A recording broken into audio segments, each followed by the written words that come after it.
Hi, everybody. Thank you so much for coming tonight. We're really excited to put on our second Ruckus Makers speaker series. We're really excited to have Elamin Abdelmahmoud. Nailed it. Oh, I have literally been practicing that all day. Super excited to have him here. He's from BuzzFeed Canada. Going to talk a little bit about his role running the social media there, and just eventually answer some of your questions. And so I just want to remind everybody we've got lots of stuff to tweet at with hashtags. It's all there. Snapchat, please. We also have a geo-filter on Snapchat, so if you are a Snapchatter, please look for that. And with that, let's begin. All right. Thank you, Elamin. Thanks. Everybody, warm applause for Elamin. Hey guys, how are you? Thanks for coming. All right. Elamin, tell me a little bit about your background, how you ended up at BuzzFeed, how you kind of got into this field, and what you do. Sure. I started way back in the day, 2011. So not that long ago at all. I started CBC. I had a 30-day contract at George Stroumboulopoulos tonight. That's how it began. Because I really wanted to work in television, so I moved from Kingston, Ontario to Toronto. This was an amazing job. I did that for about 30 days. And then, amazing job, 30 days worth of experience. That ended up kind of being extended for another few months or so, and then the season came to an end. So I was like, oh no, what's happening, what's going on?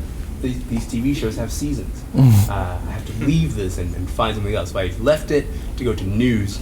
So I worked for CBC The National with Peter Mansbridge for about a year and a half. And that was truly an incredible experience. And that was kind of where I started my interest in news.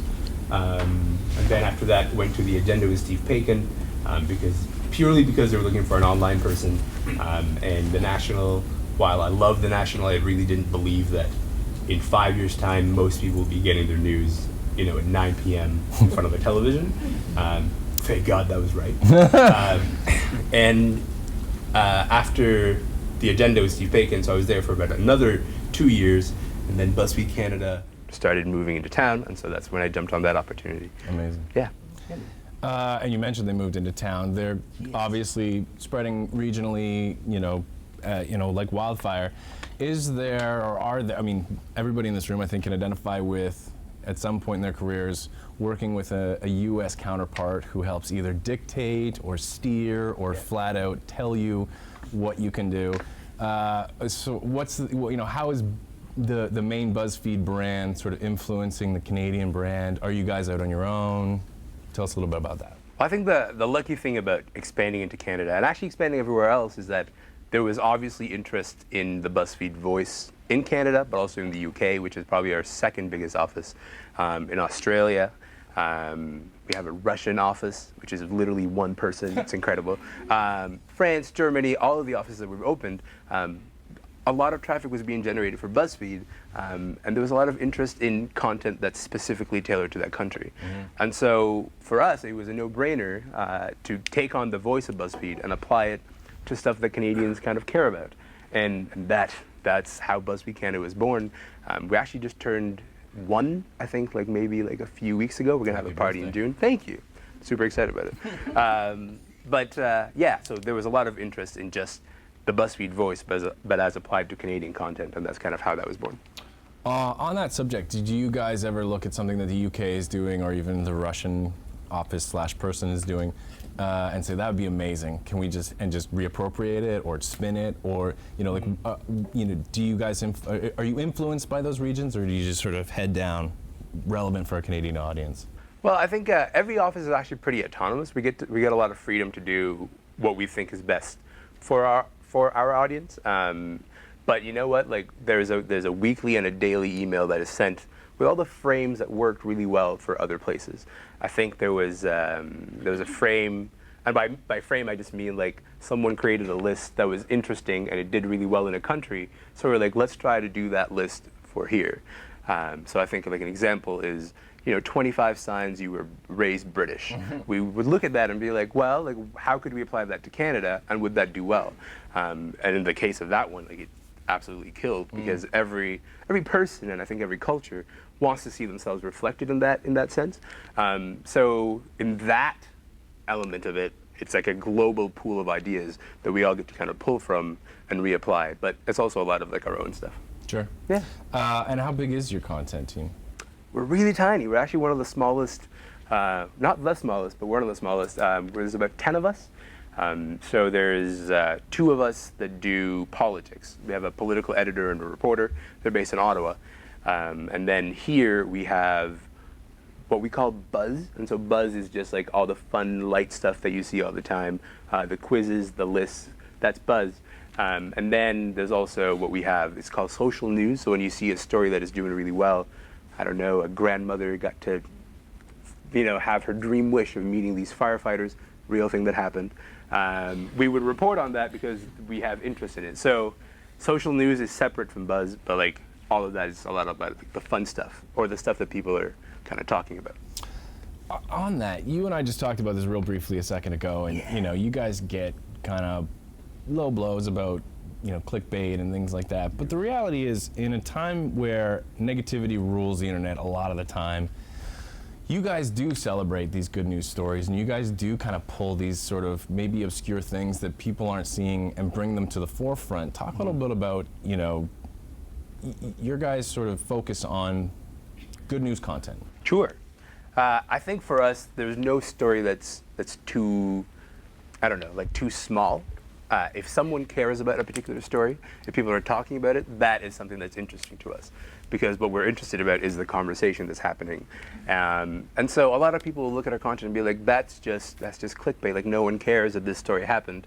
But we kind of go like, that's not really true. Like the reason we heard about this is because people are talking about it. So I think our company philosophy in general is, if you're going to cater to people on the internet, you can't look down on what they care about, because if you start doing that, then you've lost your audience very quickly. So. I think that is a massive insight right there. I know for a fact that, just anecdotally from my wife's perspective, she gets really beaten down by a lot of the negativity on a lot of the other social channels. And BuzzFeed is the one thing that she looks forward to. People say that all the time. Like they go to our website to have a lighter side to their day, right? Like, yeah, totally. She's super excited and a little jealous. Anyway, so talking about conversations online, Twitter in the U.S. released their Moments sort of conversation collector, I guess, and they've just released it here in Canada. I'm not sure, is everybody familiar with Twitter Moments? You've seen it, sort of these little snippets of what people are talking about. It's a really cool little tool. But a lot of people are comparing that to the way you guys have been doing content for quite a while now, which is very timely, very conversational, and very quick and nimble with your sort of covering of a story, shall we say. Do you see Twitter Moments infringing, copying as a good complement to what you guys are doing? To me, it's like it's a fun space to play around in. Yeah. There was a moment, let's say like the moment that Beyonce released Lemonade on Saturday, and everyone on the internet. I'm not familiar with that.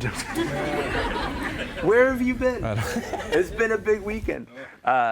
So if you were online at that moment, right? If you were talking about Lemonade, and people were, it's like essentially a global listening party to one album, and like no one on earth could do that but Beyonce. So when Twitter put together its moment from that, it featured one of the BuzzFeed tweets about Lemonade, about how it just came out and how people are reacting to it. I think the tweet that they featured was like 25 of the funniest reactions, because we rounded up those reactions really quickly. So 25 of the funniest reactions to Lemonade so far, and I think we had that up in like an hour, which is incredible. For us, Moments was like an opportunity to have people be like, oh, BuzzFeed is curating part of this conversation. So I don't see it so much as a competitor as like, it's space that we can compete for, and if we're really good and if we create really good content that relates to that conversation, then we can be in that particular space. Right. Yeah. And you talked about, you guys had that up in an hour. Walk us through, and on a weekend, to walk us through how you are able to be nimble enough to pull all that, aggregate all that, because there's some digging that goes into finding that information. With something like Beyonce, like when you know that Beyonce has an HBO special airing, like you put the army out, you know? Like you prepare people who are going to mine through Twitter really quickly, through Tumblr really quickly, just for reactions, just for people's thoughts. So I think we've produced so many pieces of content about Lemonade since Saturday night that it blows my mind. But the reason we do that is because we know that people are going to be talking about it. So in that particular case, we were ready, you know? Yeah. Like we're today talking about views from the 6th because Drake drops his album on Friday. So it's like a group of like 18 people who are like, okay, who's got ideas? Who's ready for this? Because the day that it drops, we got to have content for it. So we prepare for some things are predictable, obviously. But other than that, we have a pretty sizable team that's around 24 hours. Right. You know, so like a lot of people work right after 6, like I think like the 6 to 1 a.m. window. So many of our people are just like ready to go. Really? Yeah.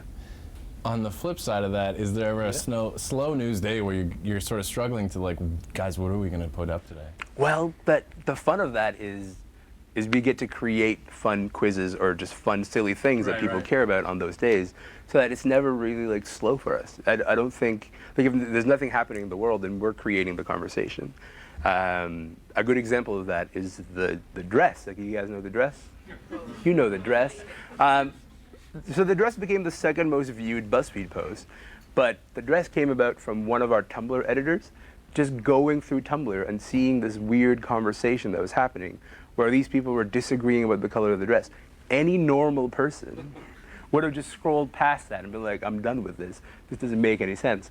But in the case of Kate, who's the person who found it, she was like, well, like, it doesn't hurt. The dress broke on a Friday. Like, it should not have done that well, but it did an insane amount of traffic for us. And the reason it did is because we were ready to offer it as a piece of content, and then people saw something in that they were willing to hold on to.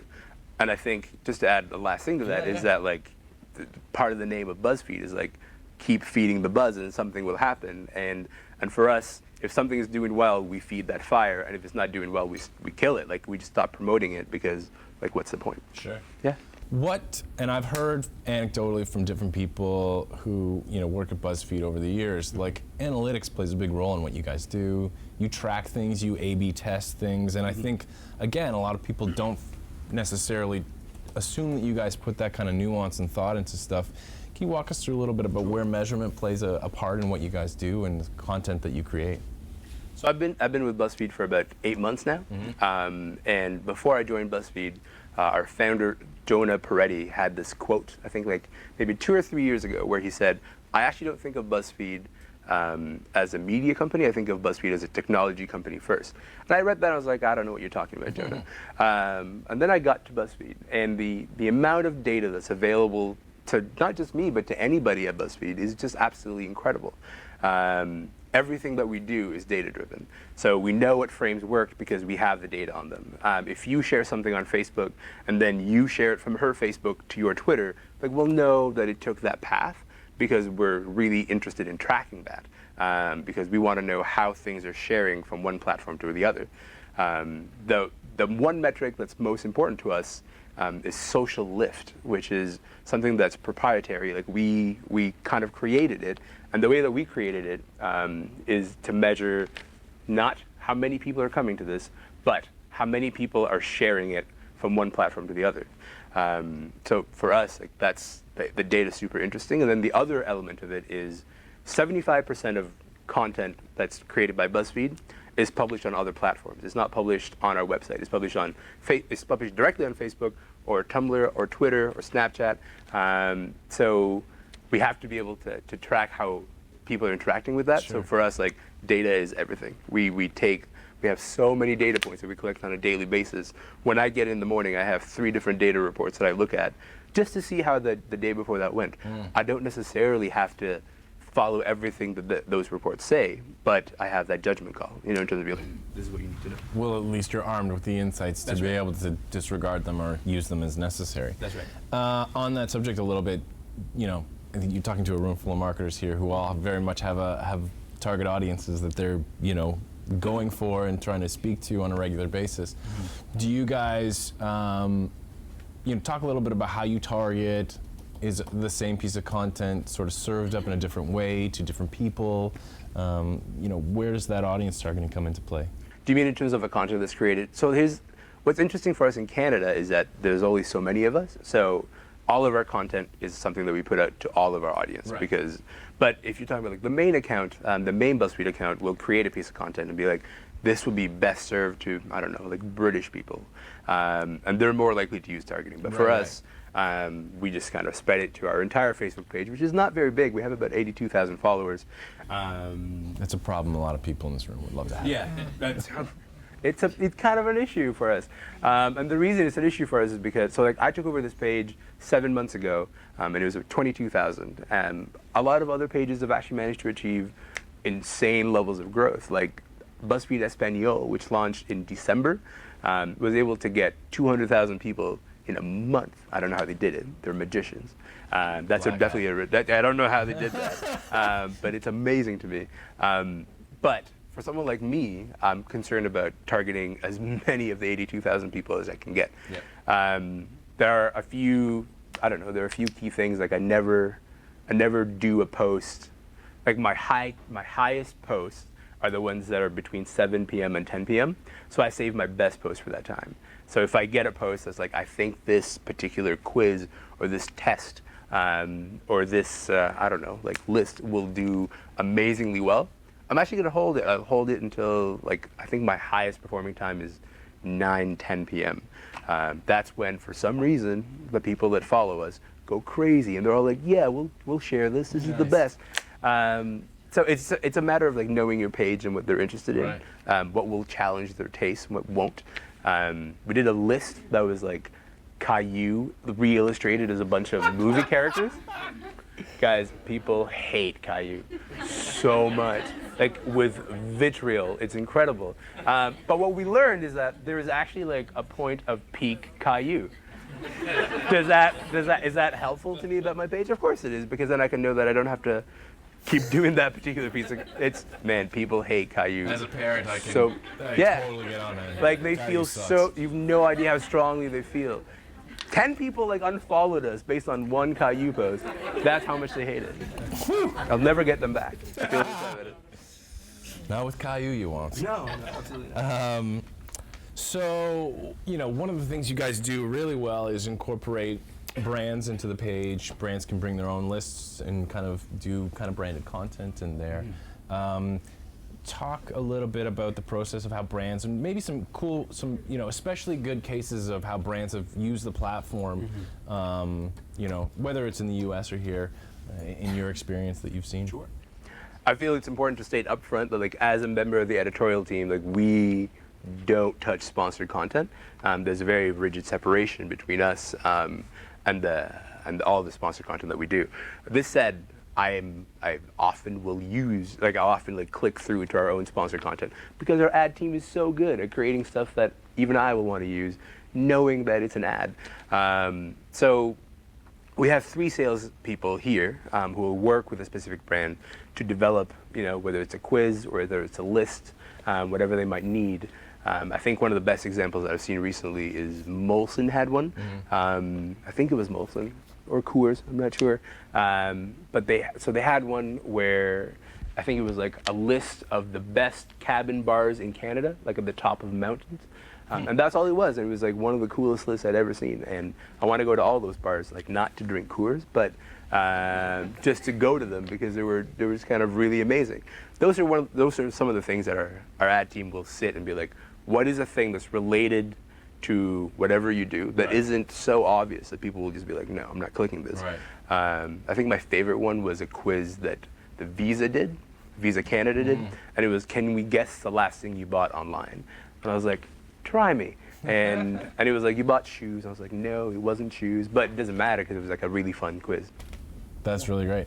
And I think one of the things that makes it successful too is that you guys work really hard, you work with the brands really hard to ensure that the content fits the aesthetic of the BuzzFeed brand as well. Yeah, I mean, like if you're coming to our platform, there's no use in you trying to do something that we know won't work on our platform. So what the sales guys do is like sit and be like, these are the best ideas we've come up with. A lot of times we'll involve the creatives on the American side to be like, what do you recommend? What would you generate for this particular idea? So they're so good at their jobs. I can never do it, but it's amazing. Right. How about, has there been an instance where there was a brand that you were like, I don't know if this is the right platform for you, and it actually did really well, or, is there not a right fit for BuzzFeed, or as far as that kind of sponsored content goes? I saw one for a drug company. Like, I don't know how well they did, because it's a weird thing to advertise on BuzzFeed, I feel. But I just remember thinking that it was weird, but I don't have the data to back that up, because it just like instinctively was like, something is like a little off about this. I don't know how you'd fit. I don't know how people 18 to 25 scrolling through this list would be like, yeah, I'll do this quiz about, the random drugs I've taken. So I don't know. Maybe it wasn't. I don't know about that one, but can't remember. Yeah. Do you guys have again, talked a little bit about audience targeting and things like that, but like, is there an age sweet spot for you guys? An age sweet spot? Yeah. I couldn't tell you. No, eh? And the reason I couldn't tell you is because I don't work with those guys. So even just from your content. Oh, from my content. So like my voice on social media is a lot like I try to sound like a really smart, really engaged 16-year-old girl. Like that's a lot. Like if you go to my Twitter feed, I think like that's how you get in trouble in chat rooms, by the way. No, it's true. But not if you're running a BuzzFeed Canada account. Like I make a lot of jokes about homework, and my coworkers will be like, "You're a grown man. You haven't had to do homework in 12 years. What are you doing?" But something about that voice, because I think like the internet kind of requires a casual voice, a voice that doesn't take itself too seriously. It really makes me cringe when I see organizations that A, don't have a voice or a persona for their accounts, or B, have one that's just like too serious. It doesn't really work for them. So I tried as much as possible to kind of keep it light. I will tweet and chirp other news organizations, knowing that they can't do that to me. But that's because, again, I'm pretending to be a 16-year-old girl on the internet while running a BuzzFeed Canada Twitter account. It's great. You should look up all my tweets about homework. They're all funny. It's not true. Most of them are not. Oh, hilarious. Is there somebody that another organization, a brand, anybody that's doing social right now that you're just like, this is amazing, apart from yourselves, I guess? Does anyone here follow Denny's? Denny's is the best at Twitter and Tumblr in the world. Like, I don't know why anyone would want to do anything that isn't Denny's. So, like, Denny's sounds younger than I do. Really? On Twitter. They make a lot of incredibly fun jokes about breakfast. And there was like a really great Adweek piece on the team that runs their Twitter account and how they just get in the morning and just have a big board of like egg puns and just generate. I'm in. It's amazing what they do, and like it sounds ridiculous, but Denny's Diner, follow them on Twitter. You will never regret it. I think my favorite tweet from them was just, you have to imagine all in lowercase, waffles look like inside out abs. And it was like, so widely retweeted, it was absurd to me. Like it was like 3,000 retweets for this ridiculous thought. But Denny's, like, I think like you get away with it when you're a food brand because you get to have a little bit of fun and to be like, food is delicious. You should eat this, and that's really all you're trying to get across. Yeah. I want to just touch really quickly on the fact that you guys are inarguably trendsetters as far as content goes online. Don't even need to mention, everyone in this room has seen a Tasty video or some variation of a Tasty video. How does it feel when you see, is it a complimentary thing when you see your content sort of bitten a little bit and sort of pulled apart, or is it kind of... I have to imagine, at least for the Tasty people, that it's like a signal that they're doing something right when everybody's trying to do the thing they're trying to do. So really quickly, like Tasty is not that old, but Tasty is also the biggest BuzzFeed page that there is on Facebook. And so many people don't even know that Tasty is owned by BuzzFeed. Absolutely. So like our main Facebook page has something like, I can't remember, like, I don't know, 6 to 8 million people. Tasty has like 44 million people. It's incredible. And they do, if you guys haven't seen the Tasty videos, they're just like these short 15-second, this is how you cook this thing. Just all from healthy food too. That's true. I mean, sometimes it's like, it's true though, it's true. But Tasty's so successful that we've actually like launched like a French Tasty, a Spanish Tasty. British Tasty is called Proper Tasty. It's so good. We've talked about a Canadian Tasty. I'm not sure if it's going to happen yet or not. But Tasty is like the best example of BuzzFeed looking at the trend away from websites. People are no longer caring about websites as much, right? They want to consume the content directly on social and be like, well, if they want it directly on social, how can we best serve it to them there? And Tasty entirely exists on Facebook because the Tasty team is amazing. That's really cool. Yeah. I mean, you talked about Snapchat, Twitter, Facebook. How do you sit down and assess what you're going to do for each content, or like how do you decide which content is going to show up on which channel, or how you start to create content for the specific channels? I think for me, because we're such a young page, like we've only been around for a year, I'm trying to get all the content out on all the channels. But having said that, I think like my approach to it is, if you're going to take a particular piece of content, you can't use the same language that you've used on another platform. You really have to be sensitive to each voice of each platform. If you're using the same copy that you use on Twitter for Facebook, like you're doing something monumentally wrong, because Twitter has like a different sensibility. People on Twitter are more lighthearted, they're a bit more pithy, a bit more sarcastic.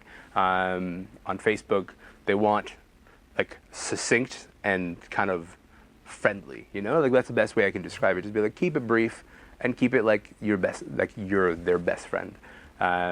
So catering to the platform's voice is probably the most important thing that we do. And I think BuzzFeed does that better than probably anybody else. This said, like BuzzFeed Canada, we launched with two. We launched with Facebook and Twitter. We've just added Pinterest like maybe, I don't know, 2 weeks ago. And then I think next will come Vine for us, just because all of the people, most people in the office are just really big Vine fans. So we're like, well, we could really mess around a lot with Vine. So why not just try that out and see how it goes? Yeah. Awesome. I got one more question, and then I'll let you just, any parting thoughts, and then we'll open it up to questions from the crowd, because I'm sure a lot of people are. Tell me the coolest story about telling somebody that you work at BuzzFeed Canada. The coolest story? Like you told somebody you work at BuzzFeed Canada. I usually have to hide my face when I say it, because I love working at BuzzFeed. It's absolutely incredible, but people give you this reaction, like you're Mick Jagger, you know what I mean?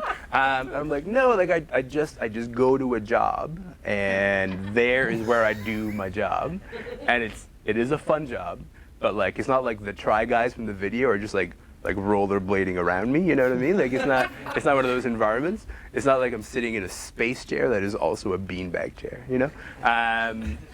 So which is the exact opposite of the thing you just asked me. Yeah. No. But I don't know, like there's something amazing. It's incredible to me to witness it from the other side, because I'm such a big fan of BuzzFeed content. Yeah. But now that I get to work in that particular space, I get to see kind of what BuzzFeed means to people, and I think that's really cool, because people are like, whenever I'm having a bad day, I go to BuzzFeed.